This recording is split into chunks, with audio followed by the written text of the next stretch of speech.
நோய் விளைவிக்கக்கூடிய கிருமிகளோ அல்லது உயிரிழந்த பிராணிகளோ கலந்து விட்டாலோ வீழ்ந்து விட்டாலோ அந்த நீர் எதற்கும் பயன்படாத நிலை அடைகின்றது. இதை மாசுபட்டு விட்டது என்று கூறுகின்றோம். காற்றில் மாசு. இது போல காற்று எவ்வாறு மாசுபடுகிறது என்றால், சுத்தமான தூய்மையான காற்று இடர் வியவிக்கூடிய நச்சுத்தன்மை பொருந்திய காற்றுகளோ அல்லது தூசிகளோ சேரும் போது அந்த காற்று எதற்கும் பயன்படாத நிலை அடைகின்றது. இதனை சுவாசிக்க இயலாது. நிலம் நீர் மாசு அடைதல். சத்தம் என்பது காற்று என்பவற்றுள் அடங்கும். சுற்றுப்புற தூய்மை மிகவும் அவசியம் என்பதில் இருவேறு கருத்துகள் இருக்க முடியாது. எல்லோரும் சுற்றுச்சூழல் சுத்தமாகவும் சுகாதாரமாகவும் இருக்க வேண்டும் என்ற ஆவலுடையவர்களே. இருப்பினும் அதனை பாதுகாப்பதில் கவனம் செலுத்துவதில்லை. காரணம், அடுத்தவர்களை மனதில் கொண்டு அவர்கள் சுத்தமாக வைப்பதில்லை.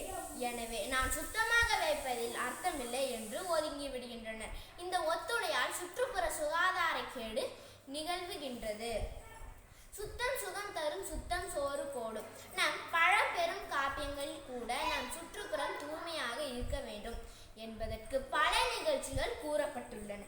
கந்தையானாலும் கசக்கி கட்டு, கூழானாலும் குளித்து குடி என எங்கும் எதிலும் சுகாதாரத்தை வலியுறுத்தியுள்ளனர். முதலில் ஒவ்வொருவரும் நம் சுற்றுப்புறத்தை சுத்தமாக வைத்திருந்தால்தான் நம் நாடே சுத்தமாக இருக்கும். நம் சுற்றுப்புறத்திற்காக நம் வீட்டு குப்பைகளை அடுத்த வீட்டிற்கு தள்ளுவதில் பயனில்லை.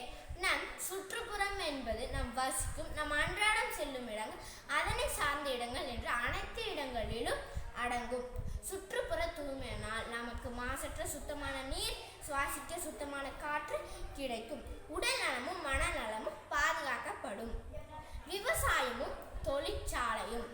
ஒரு நாடானது விவசாயத்தை நம்பி வாழ்கின்றது.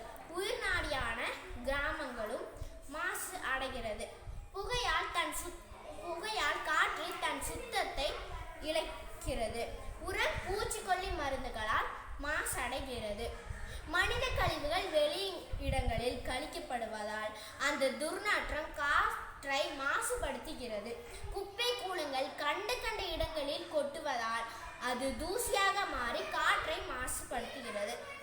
சுற்றுப்புறத்தை தூய்மையாக வைத்துக் கொள்ள வேண்டும் என்பது தனிப்பட்ட நபருக்கோ நாட்டுக்கோ வீட்டுக்கோ மட்டுமின்றி எல்லோருக்கும் தேவையான அவசியமான உலக பிரச்சனை.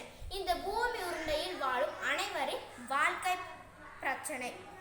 ஆகவே பல நாடுகள் இந்த துறையில் பல்வேறு சட்டங்கள் இயற்றி முடிந்த அளவு இயற்கை சூழலை பாதுகாக்க முனைந்துள்ளனர். நன்றி.